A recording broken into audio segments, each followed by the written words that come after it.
Bueno, vamos a ir comenzando entonces esta segunda parte de este primer día de las jornadas de estudio. En esta sesión de ponencias, el primer turno es para variaciones genealógicas y musicales en algunos textos de Daniel Moyano, a cargo de Cecilia Corona Martínez de la Universidad Nacional de Córdoba, que nos está acompañando de manera virtual. Hola, buenas tardes. Bueno, en primer lugar agradecer a la Universidad de Oviedo y especialmente a Virginia Gilamate por la invitación para participar desde tan lejos en un encuentro tan interesante que he estado siguiendo desde el principio. Comienzo. En 2021, la editorial Caballo Negro, Córdoba, Argentina, publicó una novela inédita de Daniel Moyano, Los pájaros exóticos, escrita presuntamente entre 1964 y 1966, pone de manifiesto numerosos núcleos semánticos iniciales que luego se amplificarán en su obra. También los personajes son anticipatorios o quizás un primer modo de representación que se profundizará en textos posteriores. Si bien el abuelo italiano no es el protagonista de la novela, su figura es relevante y significativa. No es una persona ilustrada, pero ostenta una atractiva destreza, toca el acordeón como aficionado. Tampoco es un personaje nuevo, ya había aparecido en el cuento Los 1000 días. Este abuelo será muchos abuelos y muchos viejos en los relatos del nieto. La sencilla música del acordeón multiplicará sus resonancias tanto en ciertas decisiones vitales de Moyano como en la configuración de gran parte de su producción literaria. Como en algunas composiciones musicales, el núcleo semántico inicial de la figura del abuelo sufrirá modificaciones. Mediante la técnica de la variación, esta figura familiar será sometida a diferentes mutaciones e irá resonando de maneras diversas y variadas en la obra de Daniel Moyano. Del mismo modo, el humilde acordeón y la música popular que dispensa y representa logran nombres y matices que se multiplican hasta el final del gran tema con variaciones de la vida del escritor. Comienzo con El círculo de la vida. Al menos en dos textos, Moyano habla del abuelo italiano, padre de su mamá, y da detalles concretos sobre su vida, en especial la llegada primero a Brasil y luego a la Argentina, así como la decisión de radicarse en el interior de la provincia de Córdoba, en una región montañosa que luego se convertiría en centro turístico de importancia, la FAC. Entre los 10 y 17 años, dice, viví en la Sierra de Córdoba con mis abuelos maternos, que eran exiliados italianos. Mi abuelo era músico y no solo inventaba con palabras, sino con sonido. Luego del femicidio de la madre a manos de su padre, cuando Daniel y su hermana eran pequeños, el niño vivió por épocas con varios tíos maternos o con sus abuelos. Estas experiencias vitales aparecen una y otra vez recreadas y reescritas en los textos. Convertido en una figura masculina dominante ante la falta del padre, quien sale de la cárcel cuando su hijo es adolescente, el abuelo va creciendo, multiplicándose y apareciendo en personajes de cuentos y novelas. Además de la imagen del inmigrante fracasado y del padre dolido por la muerte de su hija, su figura también puede relacionarse con el exilio, la soledad y de manera especial con la música. En el comienzo de los 1000 días se lee: el baúl traído de Italia con protecciones metálicas y una gruesa traba para el candado. El narrador es su nieto, Juan, a quien progresivamente se le relata su propia historia, junto con la de su madre. Historia notoriamente similar a lo vivido por el escritor. El niño se llama Juan y este nombre aparece en numerosas novelas y cuentos, en particular donde se cuentan historias de niños solitarios, pero también en otros personajes muy diversos. Desde los primeros relatos hasta la última novela, que el escritor no terminó de revisar, Donde estás con tus ojos celestes, hay un protagonista, mi nombre es Juan, soy músico, o algún personaje importante con el mismo nombre. En la conferencia Lenguaje y Exilio, Moyano relaciona el exilio del abuelo con el suyo propio. En el libro de Navíos y Borrascas, se lo percibe como un regreso de sus ancestros a la Europa que los expulsó para hacer la América. Cito: se trata de una tercera o cuarta generación de españolitos bastardeados que regresan fracasados de las Indias. De este modo, la propia salida de Argentina a causa de la persecución ejercida por la dictadura es percibida por Moyano como el cierre de un proceso, la culminación del círculo de ida y vuelta de su propia familia. Retorno a los orígenes. El abuelo italiano de Juan en Los pájaros exóticos Además de ser acordeonista aficionado, intenta mantener a su pobre y numerosa familia ayudado solo por el ingenio. En una localidad donde la actividad turística veraniega constituye una importante fuente de ingresos para los pobladores, el anciano se vale de recursos algo deshonestos, más cercanos a la picaresca, utilizando elementos propios del entorno natural.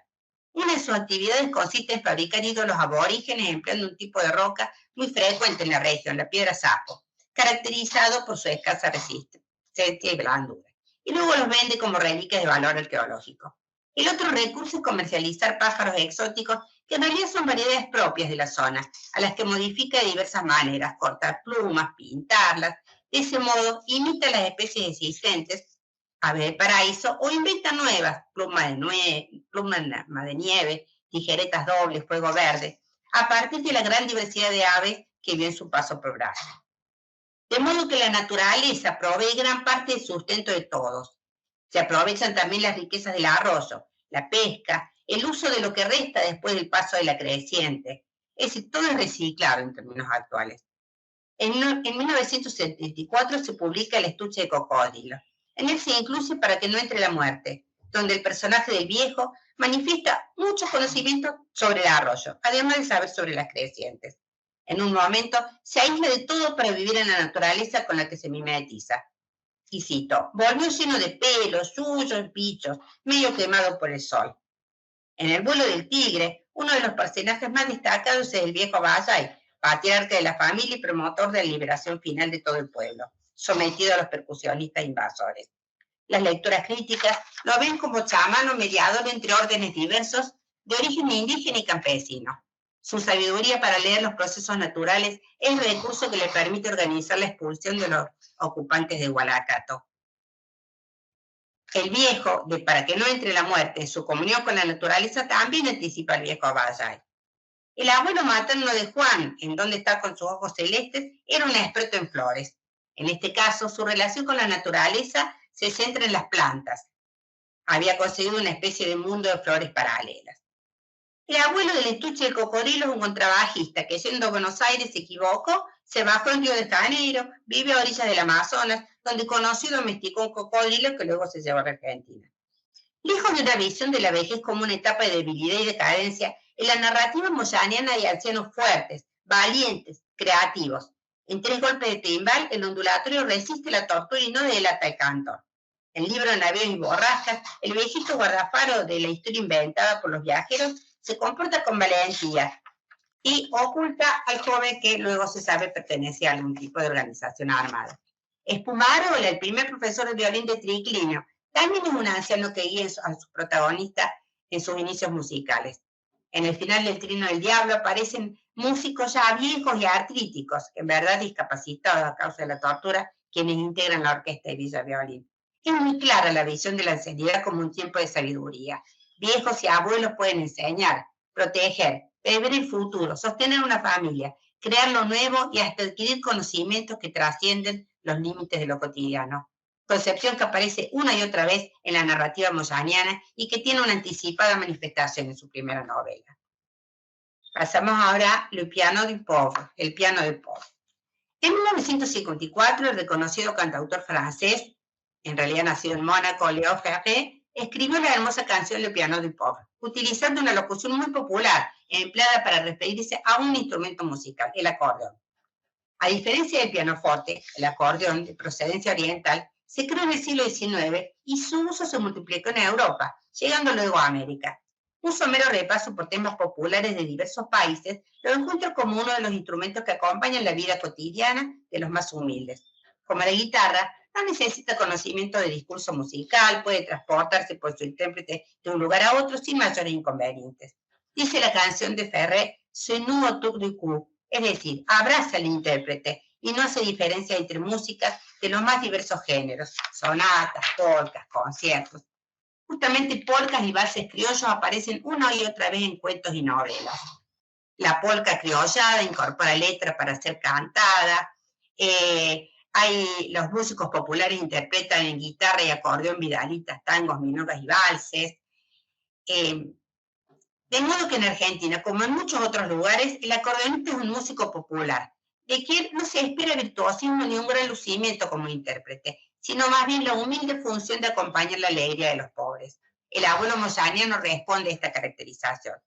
En Los pájaros exóticos se pone de relieve su carácter de músico sin educación formal, pues dice, a mí nadie me enseñó a tocar el acordeón. En la novela se le relata el detalle de la llegada de Juan al pueblo, acompañado de una de sus tías. Y llega en un momento donde se presenta un periodo particular de la historia nacional y local, los enfrentamientos entre demócratas o lomos negros y radicales, que postulan a Amadeo Sabatini como gobernador, y finalmente gana. En el pequeño pueblo donde suceden los hechos, se producen enfrentamientos armados entre ambos bandos, y en uno de ellos el hijo mayor del abuelo mata a un policía. Aunque es de defensa propia, termina preso durante muchos años. Casi al final, se superpone el relato del viejo cuando cuenta lo sucedido a su hijo con el tango cantado por Agustín Magaldi, que se llama Dios te salve, mi hijo. En 1999 se publicó Un silencio de Córcega. Allí aparece el viejito del acordeón, fechado en 1989. El título del cuento alude a una polca donde se relata, cito, una historia irrelevante, pero cuyo protagonista se identifica para el narrador en primera persona con el abuelo italiano. Y dice, nunca pude diferenciarlos. Es decir, el abuelo real se superpone con el de ficción. El tiempo esfuma y modifica los recuerdos, como se ve en el narrador. Mi abuelo es casi un borrón en el tiempo. De modo que cada una de sus apariciones en los relatos puede considerarse una variación del abuelo verdadero. El tema, que por inacible va modificándose en cada interpretación, representación. Recordemos el procedimiento musical de las variaciones. Sobre la base de un tema, de una composición breve, se elaboran nuevos organismos, nuevas formas, se transforma, se van variando los elementos rítmicos, melódicos y armónicos. Hasta la novela póstuma retoma el personaje en otra variación. Así es un experto en flores, como dijimos. Y también se modifican las circunstancias de la llegada del niño al pueblo, que acompañado esta vez por un pariente lejano. A diferencia de relatos anteriores, en donde está con sus ojos celestes, el abuelo es un acordeonista que ya no usa su instrumento, aunque ha tocado en algún momento la ópera de Santa Lucía. Si bien el presente trabajo no se centra en la autoficción, es notable cómo Daniel Moyano acude a este recurso en diversos fragmentos de textos bastante diversos entre sí. Literatura y poesía. Moyano nació el 6 de octubre de 1930, exactamente un mes después del golpe militar que derrocó al entonces presidente Hipólito Yrigoyen, quien había iniciado su segundo mandato en 1928. Con él, en 1916, había arribado al poder en Argentina una fuerza política renovadora y popular, la Unión Cívica Radical.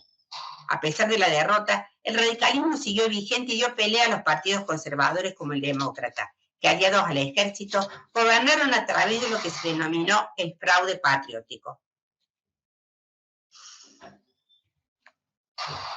La novela cuenta detalles que recrean las condiciones en que se desarrollaba la disputa partidista durante la llamada década infame argentina, periodo oscuro que siguió al primer golpe de Estado, que derrocó a un gobierno democrático. Pues cuenta uno de los numerosos conflictos producidos cuando se realizó la elección de Sabatini como gobernador de Córdoba, en 1935. En sus primeras novelas, el escritor empleó un estilo más realista en las referencias a la historia y la política argentina. Mas no sucede lo mismo en obras posteriores, donde los textos aluden a circunstancias histórico-políticas a través de un discurso construido principalmente con alegorías y metáforas inspiradas en un uso original y poético de lo musical para aludir a sus temas. Y para cerrar, la lectura que hemos realizado considera Los pájaros exóticos una suerte de protoescritura, donde se despliega una serie de temas que van a desarrollarse en diversos momentos de la producción narrativa de Daniel Moyano. De así la analogía con el procedimiento compositivo musical de las variaciones. Diversos núcleos temáticos, el abuelo italiano, el niño llamado Juan, la música, la política argentina, vuelven a aparecer, transformados y reelaborados a la manera de variaciones de esa presentación inicial, hasta en la novela póstuma. El abuelo italiano atrae por su productividad y por las numerosas líneas de fuga que generan textos posteriores. Su fuerza poética es una suerte de raíz que, siguiendo las analogías con la naturaleza caras al narrador, sostiene una parte importante de su escritura. De modo diferente, pero también definitorio, se encuentra la música, enlazada con los recuerdos infantiles, pero desarrollada luego como eje vital en la vida de Daniel Moyano. La presencia de lo político nos lleva a poner foco en un aspecto fundamental de la actuación pública del autor. Se trata de un escritor situado, que escribe desde el barro de la historia personal, nacional y latinoamericana. Sostenido por sus ancestros, este americano prototípico, mestizo de criollos inmigrantes, relata su destino en los diversos músicos y niños y Juanes, que es a la vez destino de un continente desgarrado y oprimido, donde la salvación solo puede llegar desde el amor y desde la belleza del arte. Gracias a la música, Daniel Moyano es capaz de crear un discurso acrático, diferente, opuesto al de los poderes instituidos y a la vez profundamente poético. Muchas gracias y disculpe por el ruido.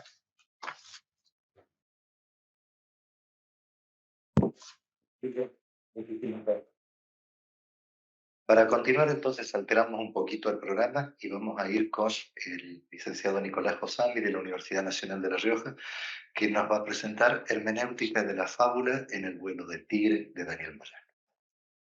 Nico. Bueno, buenas tardes, ¿cómo andan?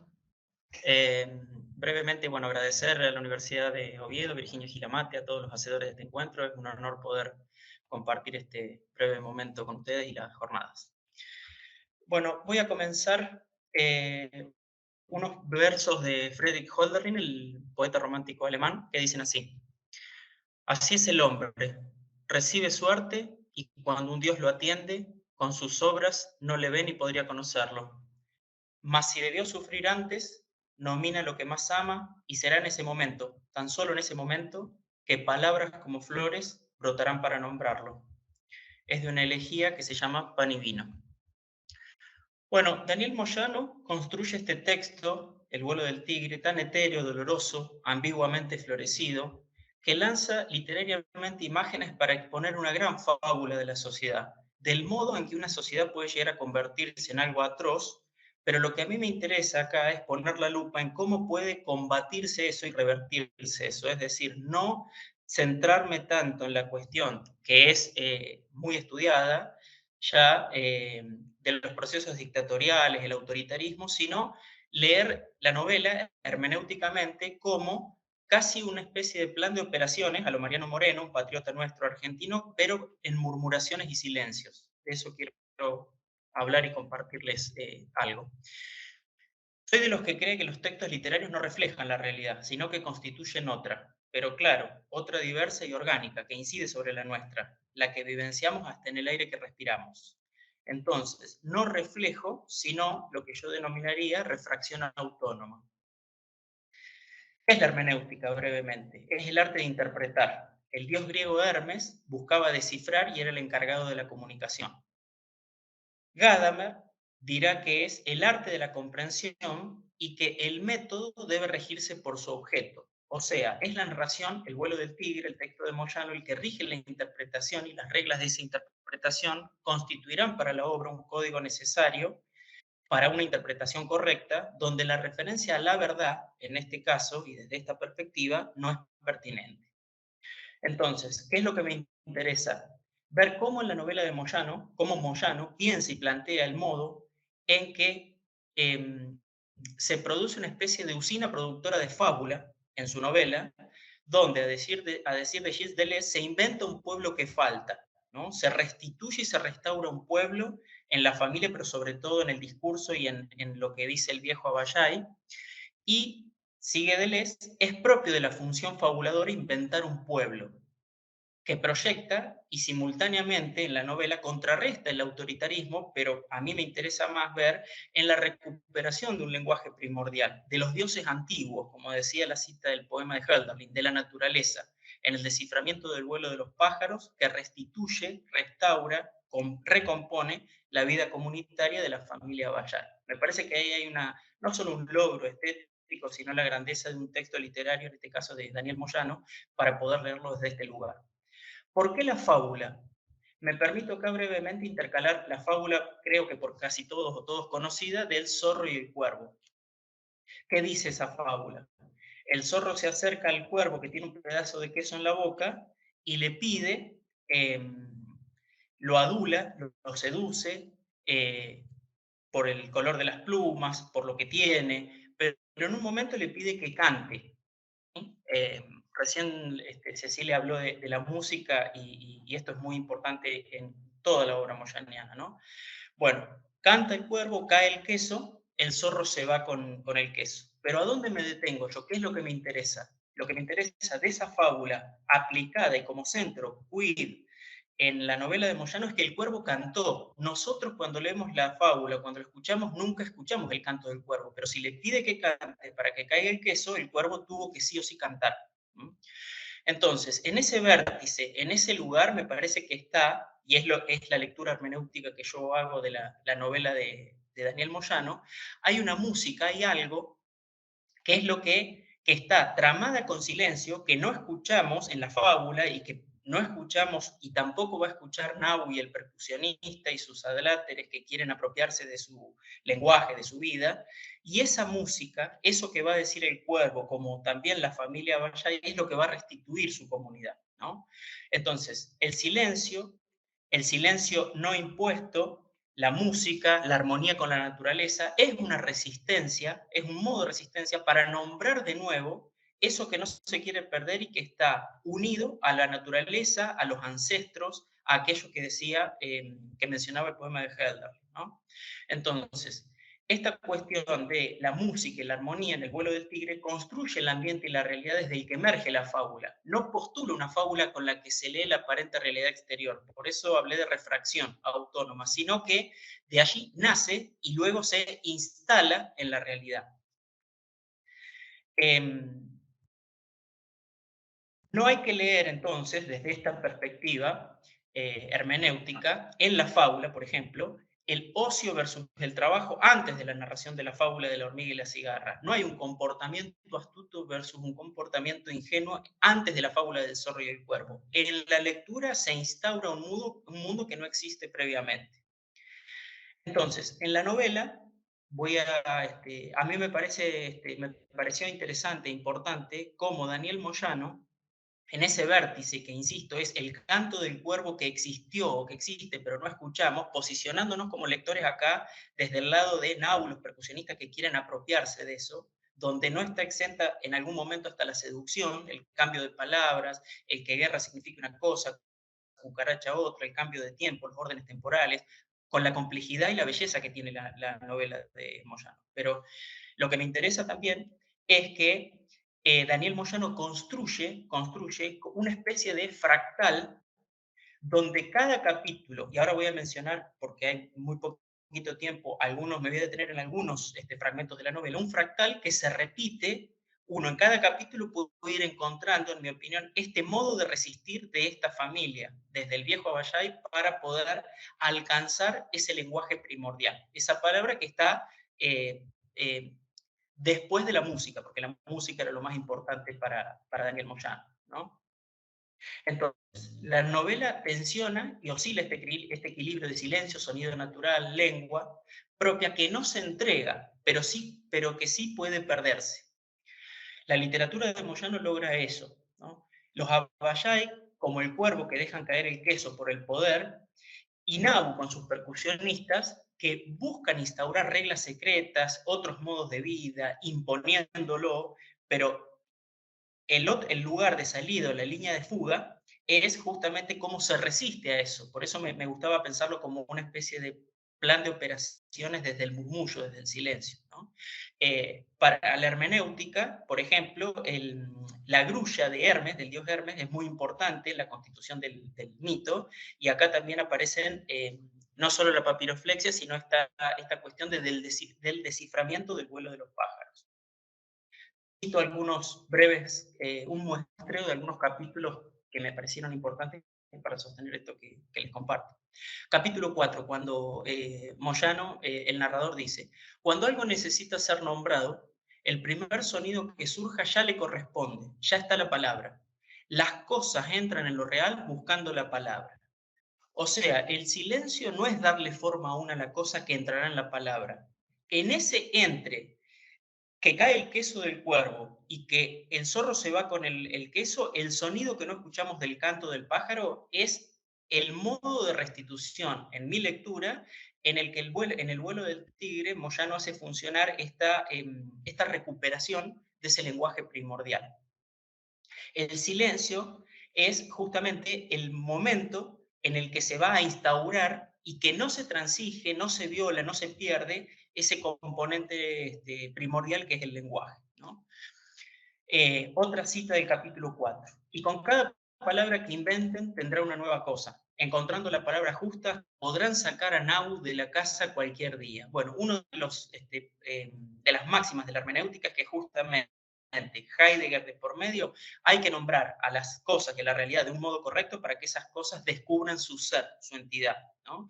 Eso es lo que entiendo yo, y me parece muy importante cómo lo trabaja Daniel Moyano, cómo la familia, la comunidad, el viejo Abayay buscan mantener, hay contraseñas, hay golpes, hay modos de no llegar a decir para que ese silencio justamente sea preservado y que esa música surja y no pueda ser apropiada, ¿no? Por Nau y los percusionistas. Esa palabra justa es la necesidad del código hermenéutico para hacer funcionar la nueva vida de los Abayay en Hualacat. El capítulo 6. Caminaban sin saber dónde pisaban, buscando algo sin saber concretamente qué buscaban. Algo vital se les había olvidado, pero recordaban su nombre. Volvían con las manos vacías, sabiendo que algo llevaban cuando fueron a mirar la pared. Sí, lo perdimos en el camino. ¿Y ahora qué hacemos? ¿Qué era? Y no sé, lo traía en las manos. De eso estoy seguro. Tiene que estar en alguna parte.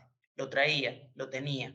Y no tenían la palabra. No podían saber que lo que habían perdido era la realidad. Perder el lenguaje propio en esa relación con lo divino, con lo natural, y el silencio que permite recuperar acá lo propio. Las palabras toman inflexiones de poder y significan lo que el poder desea, ¿no? Este autoritarismo, estas lecturas que se han hecho, obviamente que correctas sobre la novela de Moyano, pero desde el otro lugar, esa resistencia me parece que brota y aflora en cada uno de los capítulos, y me atrevería a decir en muchos de sus párrafos, ¿no? En el capítulo 13, cito: la muerte del cholo lo conectaba directamente con el misterio. Lo obligaba a mirar cada cosa intentando descifrarla. Descubría que no había en el mundo ni un solo objeto, ni un solo movimiento que no fuese un signo consentido, como los que ellos habían inventado. La desgracia era no saber lo que decían, como no sabía qué eran las hormigas que habían empezado a comer al gato, qué era la hoja de sierra en sus manos separando el cuero de la carne del gatito, las piedras de las paredes de la casa, el cuerpo del gato enterrado cerca del portón, el mar, la Vía Láctea, el sol secando el cuero del gatito, el brillo de la mica en la punta de una piedra, signos al aire, palabras desnudas que no ocultaban nada. Un idioma perfecto que no tenía diccionario. Fin de la cita. Un idioma sin diccionario, entiendo, es una muy buena definición del arte de la comprensión que mencionaba arriba de Gadamer, donde hay orden, tradición, pero también tiene que haber aventura y adivinación, ¿no? Ese idioma perfecto que no tiene diccionario lo descubre y lo restaura la familia Abayay. Otra cita del capítulo 13, ya voy terminando. Los hombres se comían entre ellos, se mataban, eran amos o esclavos porque no habían creado un espacio para vivir, no lo habían descubierto. Vivían en el lugar para morir y ahí estaba el secreto de todo. Fin de la cita.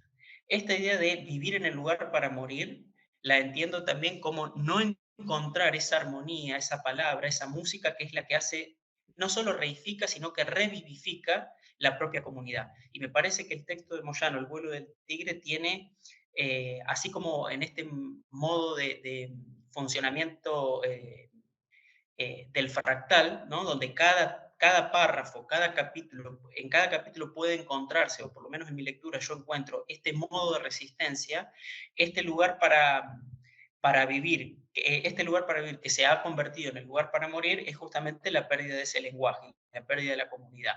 Hay otra cita donde él también habla, y que tiene mucho que ver con la hermenéutica, que dice que hay que nombrar, hay que pasar por todas las vocales tatas, tetes, titis, totos, tutos, para poder entender la realidad. Y me parece que también la literatura, en este caso la de Moyano, tiene un plus, que es, en algunos momentos, si uno lee con una lupa, hay una especie de hasta de intento de comprensión de Nahui y los percusionistas, ¿no? Hay hasta eso, que se lo puede permitir la literatura, donde un texto que tenga otra programática o que apunte hacia otro lado no va a entender. Otro de los paradigmas de la hermenéutica es integrarlo del otro para poder convertir tu propia perspectiva, tu propia noción de la realidad, tu propio entendimiento, ensalzarlo y entender de que se integra la postura opuesta, ¿no? Al revés no pasa. Nabu y los percusionistas imponen, buscan matar ese lenguaje, silenciarlo, anestesiarlo.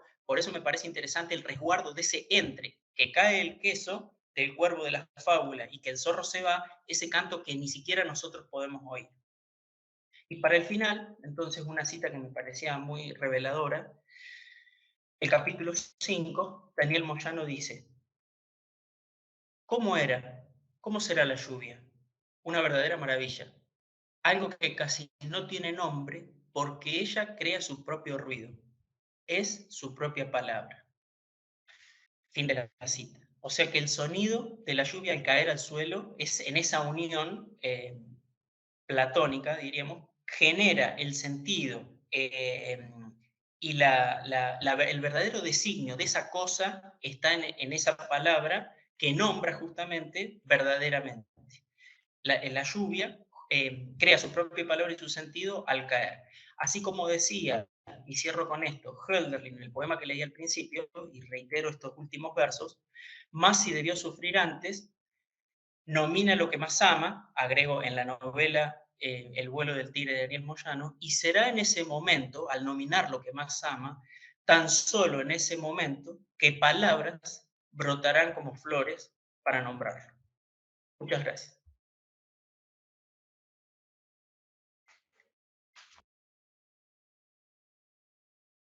Muchas gracias, Nicolás. Muchas gracias por tu exposición. Para cerrar entonces esta sesión de ponencias, vamos a ir con Daniel Moyano como paradigma del escritor músico, a cargo de Ferran Riesgo, de la Universidad de Alicante. Y mientras te preparas, pensaba en lo que dijo esta mañana la vicerrectora de la sombra, de Daniel Moyano, ¿no? Qué maravilla que la tecnología, esa sombra se proyecte sobre el océano y nos encuentre de un lado y del otro del planeta. Cuando quieras. Sí, un segundo. ¿Tengo que compartir pantalla o...? Sí. Vale. O sea, desde aquí no. Vale. Ah, ok.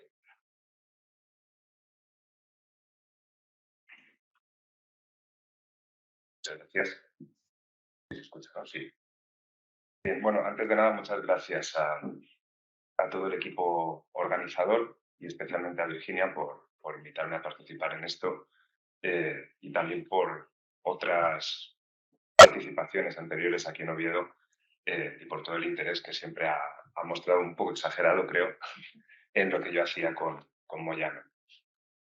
Bien, no son pocas, creo, las ficciones de Moyano que empiezan con narradores indecisos, narradores que temen o dudan antes de iniciar el relato. Pensando en esos inicios,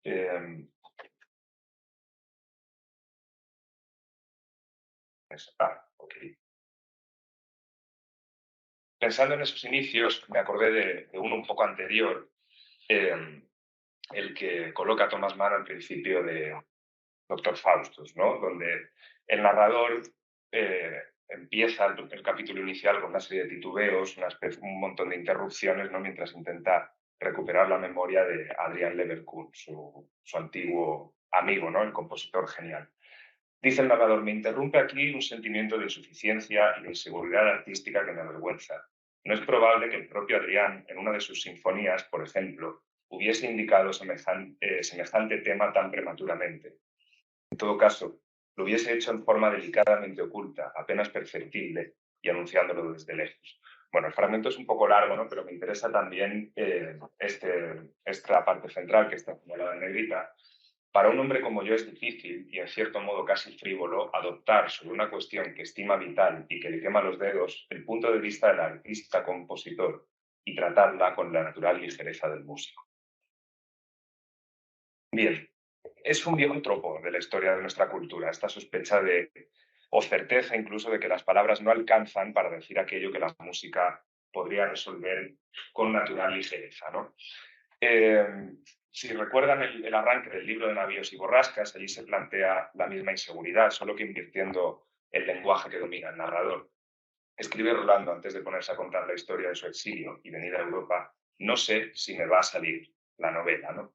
Lo mío es la música antes que las palabras. Para mí todo este asunto de tener que salir del país comenzó cuando estaba lustrando mi violín bajo la parra, allá en el norte, distraído, lustrando como quien canta o lee, y llegaron ellos. En el universo narrativo de esta novela, del libro de Navíos y Borrascas, donde queda el violín, queda la música, ¿no? Que luego volverá como auxilio del narrador una y otra vez, pero ya como parte de un discurso que la incluye, que incluye a la música, no tanto reificada, sino más bien aludida. El protagonista narrador ha sido despojado del discurso que le es más propio, más natural, y se ve prácticamente obligado a recurrir a la lengua. En su novela póstuma, ¿Dónde estás con tus ojos celestes?, el narrador de Moyano, no Moyano, el narrador de Moyano, ya no siente la necesidad de advertir de esos titubeos y arranca con decisión. Lo han citado antes, ¿no? Mi nombre es Juan, soy músico y vine a España en busca de una mujer llamada Eugenia. Llega al puerto de Barcelona, etc. Pero es, creo, en cierta medida una trampa de narrador hábil, puesto que quizá creo que precisamente este último libro sea probablemente uno en los que, aunque haya esta seguridad del discurso, Moyano en realidad une de forma más natural música y literatura. Luego trato de explicarlo con más detalle. Creo que en este sentido Moyano es uno de los, si no el más, o el más representativo de esta categoría, uno de esta categoría que yo trato de llamar, es un poco tentativa, los escritores músicos. Un par de páginas después, en ¿Dónde estás con tus ojos celestes?, de este arranque tan decidido, Juan, el narrador, también necesita detenerse a explicar la propia lengua y sus carencias, ¿no? Ya dice que soy músico y los dedos de los músicos suelen tener una sensibilidad extrema. Cada nota tiene su lugar preciso en el violonchelo y en el mundo, y es allí donde la van a buscar mis dedos, que tienen correspondencias secretas con ellos. Las notas también de alguna manera buscan a mis dedos cuando toco, por si yo no las alcanzara, lo mismo que el brazo fino, etc., ¿no? También dirá inmediatamente después una frase que remite a los inicios de las otras dos novelas, en realidad. Hoy, dice Juan, he decidido fijar en letra escrita, desde este refugio madrileño.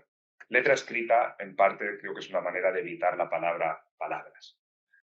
En esencia, entonces, un escritor músico sería aquel que en su obra literaria muestra, o por lo menos permite ver la música, como un lenguaje como mínimo necesario para completar a lo literario, y que hasta cierto punto la música devela un conflicto subyacente al encuentro de los dos códigos, ¿no? Del literario y el musical. Esa necesidad no tiene por qué ser amarga, como es con el Dr. Faustus, como hemos visto al principio. Creo que en el caso de Moyano más bien se presenta como un reconocimiento fascinado, ¿no? De que la música forma parte del timbre del mundo y nuestra experiencia de él, del mundo, a un nivel mucho más profundo del superficial que se daría cuando la música suena. Un escritor músico, podríamos exagerar un poco, es uno que camina o caminó por la senda de los pitagóricos, un seguidor de Orfeo, uno que cree que si el misterio del mundo está codificado en algún sitio, ese sitio es la música.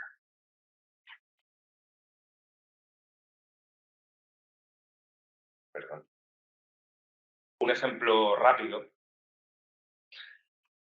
Por algunos fragmentos de su obra, luego otros que saben más sobre esto lo podrán confirmar o desmentir, pero por algunos fragmentos de su obra y algunos textos y papeles que pude consultar justo aquí en el archivo, creo que Moyano debía conocer como mínimo un poco, si no muy bien, la tradición de la música de las esferas. Me parece difícil, por ejemplo, leer esta frase de antes: cada nota tiene su lugar preciso en el violonchelo y en el mundo, y no recordar un grabado más o menos célebre como este de Robert Flatt, extraído de su libro de música mundana de 1618.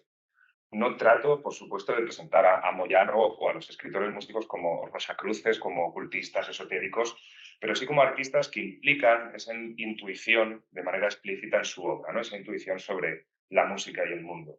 La tengan o no, en estos textos se manifiesta una suerte de fe en la música, que propone al lector adoptar la condición de creyente. Precisamente porque para decir el mundo, y dentro del mundo incluso a veces decir la música, se está empleando un lenguaje carencial, el literario. Del otro lenguaje que lo completaría, la música, solo se puede invocar el espíritu.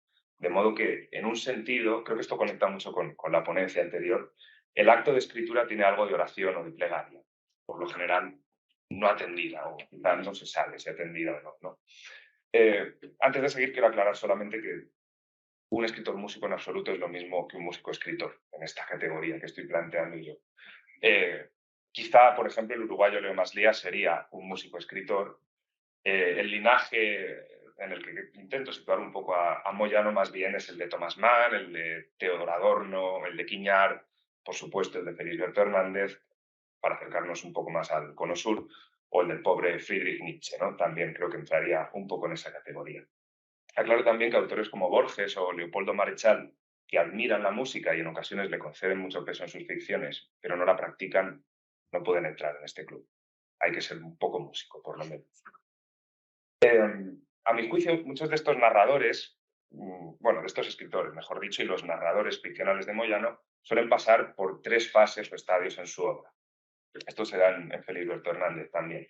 En primer lugar, en las primeras publicaciones, que suelen coincidir con la época de su vida en la que el escritor es músico, es decir, trabaja como músico o ejerce, esta presencia de lo musical a veces no es muy acusada en sus obras y a menudo se aparece, lo hace más como un tema narrativo del que se habla que como una cuestión metatextual, ¿no? Como estamos comentando. Esto creo que ocurre en Una luz muy lejana, por ejemplo, puntualmente en La lombriz, ocurre un poco en El oscuro, pero no demasiado. En ocasiones sí que lo puede hacer con mayor intensidad, y aquí me gustaría detenerme un momento en unos, para mí, de los textos más interesantes de Daniel Moyano, que es Mi música es para esta gente. No solo el libro, sino el relato que se llama así, ¿no? Seguramente lo recuerdan, y recuerdan que narra desde la mirada de un amigo la cadena de incidentes y el escándalo liberador final que protagoniza la díscola Paula en un pueblecito de Argentina. Mientras los 2 adolescentes, Paula y el narrador, pasean por el barrio más deprimido del pueblo, ocurre lo siguiente, ¿no? Ella le dice a él esta frase: mi música es para esta gente. Él dice: me miró esperando una respuesta y yo le advertí que ella había alcanzado a estar un solo día en el conservatorio y que la echaron por haberle soltado los pájaros de la jaula a la gorda esa que enseñaba piano y que no entendía qué música podía dar ella a nadie. Un poco más adelante ella dice: bueno, no te aflijas, ellos tampoco lo entienden, ¿no? Ellos serían colectivamente toda la gente del pueblo. Si recuerdan el cuento, recuerdan que es uno de esos textos literarios, creo que piden como claves de interpretación. Creo que de hecho es uno de los textos de Moyano más densos en este sentido, porque exige recuperar el hecho de que esta frase enigmática es de Beethoven, hay que conocer el contexto en el que supuestamente, porque es apócrifa, Beethoven la pronunció, ¿no? Y solo volcando un poco ese contexto de referencia, también el mito de Lady Godiva, que sería, de la que Paula sería una especie de versión, ¿no? Es decir, es un cuento muy denso en significados, me parece. Creo que esta es una referencia esencial para el relato también. Entonces Paula, como Lady Godiva, redime de alguna manera a este pueblo con su acción final, ¿no? Y escribe el narrador: la historia de Paula finalmente podría ser contada de cualquier manera. El resultado siempre sería el mismo, porque lo que ella hizo en aquel pueblo y en aquellos tiempos solamente puede tener el estricto significado de los hechos. Sería bueno saber qué pasaría si Paula tuviera que escribir esto o simplemente oírlo. Ella no escribiría ni hablaría, ¿no? Entonces, claro, en realidad son las acciones de Paula, como deducimos de la frase y de todo el título, su música precisamente, ¿no? Es decir, una vez más vemos el problema, ¿no? Como de palabra frente a música, y la música propuesta como algo por lo menos, si no superior, un lenguaje quizá más rico y más intenso para expresar algunas cosas. Aunque aquí la música está como en segunda instancia, ¿no? Pero está. Otro hecho que creo que es crucial para caracterizar al escritor músico es también una combinación que aquí sí es de biografía y obra, y es que es casi un rito de paso en algunos autores dejar la música, o cuanto menos elegir la literatura frente a la música. En algunos casos el rito de paso va acompañado de un acto simbólico que queda fuera de la ficción. Es el caso, Felisberto Hernández vendió el piano literalmente para ser escrito, ¿no? Por ejemplo, ¿no? O que pasa a la ficción y que no tiene por qué ser estrictamente cierto, como el violín colgando en la parra, ¿no? Que hemos visto de Moyano. Creo que lo más llamativo de esto es que cuando se produce la decisión, que en Moyano está íntimamente relacionada, por supuesto, con el trauma del exilio, la música tiende a inundar precisamente la obra del escritor. Es decir, cuando el escritor deja de ejercer la música, aumenta la presencia y la importancia de la música en su obra, ¿no? Creo que es en este periodo de escritura de Daniel Moyano, ¿no? Donde también cae la reescritura del Vuelo del Tigre, pero bueno, el que ocurre a partir de 1976, un poco después en realidad, donde están los armazones, digamos, músico-literarios más interesantes y más ambiciosos de Moyano. Quizá con la excepción del Trino del Diablo, la canción del Gallo Blanco de 3 golpes de timbal, por ejemplo, los militares, los percusionistas del Vuelo del Tigre, que se han mencionado ya. Bueno, el mismo Moyano lo decía de manera sucinta en algunas entrevistas. Dice en una entrevista en vídeo: yo me di cuenta sensiblemente desde que dejé de tocar, porque hasta venirme aquí a España, yo tocaba en una orquesta, viola tocaba, y los primeros años no podía escribir ni una palabra. Desde que dejé de tocar, empecé a escuchar más las palabras. Un poco más adelante, en el 88, en una carta a César Llanos, dice también Daniel Moyano: dejé de tocar para siempre. Me desquito escribiendo como si tocara o compusiera. Mi última novela se llama 3 golpes de timbal y está llena de músicos andinos, pero me temo que no la lea nadie, salvo algún músico que descubra que las palabras también pueden ser notas musicales. Está inédita, en ese momento lo estaba. Los editores la están leyendo, pero no la entienden. Pese a que les he explicado que para entenderla bien hay que oír muchas veces las variaciones Goldberg de Johann Sebastian Bach. Imagino un poco, bueno, imagino, y por algo que me contaron ayer, me imagino con mucha viveza a estos editores. Este es, en suma, decía, el periodo en el que parece como recrudecerse este conflicto entre lenguaje musical y literario, al tiempo que, como ya se ha señalado en otras ocasiones, Moyano se emplea también en la reescritura, ¿no?, de muchos textos anteriores.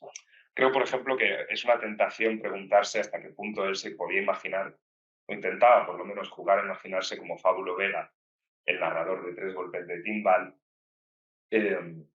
Los que la han leído recuerdan seguramente que también como narrador del libro de Navíos y Borrascas necesita recogerse, ¿no? El narrador de 3 golpes de timbal empieza la novela en realidad como un ermitaño o un profeta en un refugio de montaña con algunas provisiones, dice, y un diccionario, la gramática de Antonio de Nebrija y una guitarra. Probablemente es una selección de objetos intencionalmente simbólica, ¿no? A la manera, creo, un poco de una vanitas barroca, si se piensa en los elementos que están ahí, ¿no? Sumergido en la tarea de recordar y contar la historia de lumbreras y de minas altas, el narrador olvida su nombre, el de su pareja, olvida prácticamente todo. Y es en el presente de la Enunciación, la primera capa de ficción que Moyano levanta entre el lector y el núcleo de la novela. En realidad solo hay un hombre encerrado en un cuarto con un instrumento y un tesoro de palabras y una historia para contar, ¿no? Creo que puede haber ahí incluso una analogía quizá entre Moyano, el primer narrador, y N. Calderón, que es el portador de la canción del Gallo Blanco. En cierta manera parecen como aspectos de la misma persona, ¿no? Pero bueno, esto es discutible. Voy terminando. El narrador de 3 golpes de timbal, cuando se dispone a explicarse en el prólogo, escoge un rodeo peculiar para evitar una vez más la palabra palabras. Dice: he venido aquí a poner en sonidos y escritos y ordenados las historias recogidas por Fábulo Vega, astrónomo y titiritero, que son la memoria de minas altas, ¿no? Y cumple su cometido, pero en la fábula, como ya dije, casi todos los grandes esfuerzos en realidad son de la música. Cargar el piano con las mulas por la cordillera, el viaje de M. Calderón para completar la canción del Gallo Blanco, el trabajo de los músicos para inventar un instrumento que en realidad ya existe. En el Vuelo del Tigre, los Abayay, la familia conquistada por el percusionista o los percusionistas, tienen que inventarse un lenguaje medio musical nuevo para eludir las pesquisas de los carceleros. Y Juan, en ¿Dónde estás con tus ojos celestes?, porque no termina de confiar ni en el lenguaje ni en las apariencias manifestadas por él, acaba inventando un nuevo instrumento, el eneáfono, para recoger el sonido, la melodía verdadera de las personas. Y así sucesivamente, ¿no? Entonces, todo esto se da en este momento, en esta larga época en realidad, en la que Daniel Moyano oficialmente ha dejado la música, por así decir. Creo que, y esto ya es para terminar, la última fase que a menudo se adivina en los escritores músicos, que ocurre, por ejemplo, con Felisberto Hernández ocurre en La casa inundada, en sus últimas ficciones, se da cuando este conflicto entre música y lenguaje llega a una especie de síntesis, una refundición del lenguaje literario que ahora incluye lo musical, no necesariamente en el nivel fonológico, aunque esto se puede discutir también, sino más bien como una capa más de sí. Creo que es un poco en la línea de lo que comentaba Nicolás. Me quedo para terminar con los primeros capítulos de la novela, ¿De dónde estás con tus ojos celestes?, con la distinción que hace Juan entre los recuerdos perturbadores, violentos del padre, ¿no?, el responsable de la muerte de la madre, y la memoria vinculada a la intimidad o al amor. En el primer fragmento, vine a España en busca de Eugenia, pero también huyendo de un ruido que se interpone en mi camino hacia ella. Ese ruido, la cursiva es de Moyano, o de los editores, ese ruido es mi padre. El padre es un ruido, ¿no? Sin embargo, apenas un par de páginas después, en cambio, sobre la madre no es un ruido, sino un sonido, ¿no? Y un poco también sobre Eugenia encontramos este otro párrafo. Si yo hubiese podido retener en la memoria los latidos del corazón de Eugenia, como retengo los de mi madre, hubiera contado desde el comienzo con un elemento fundamental para la búsqueda. Hubiera tenido de ella su sonido, que es una forma de presencia más viva que lo táctil. Un poco más, y al final dice, por eso los niños jamás se equivocarán de madre, porque cada corazón tiene distinto timbre. Creo que Daniel Moyano es el escritor músico más representativo de esta categoría, por lo menos que yo he encontrado, que yo conozco, por lo menos seguro en el ámbito latinoamericano. Creo que en las últimas páginas que dio imprenta, bueno, no las dio imprenta realmente, ya nos entendemos, creo, se expresa mejor que en ningún otro lugar el esfuerzo por lograr esa sonoridad personal peculiar, esas palabras que también pueden ser notas musicales, ¿no? Como decía él antes, esto que muchos escritores en general suelen conocer como su voz literaria y que quizá los escritores músicos pueden conocer precisamente como timbre. Muchas gracias.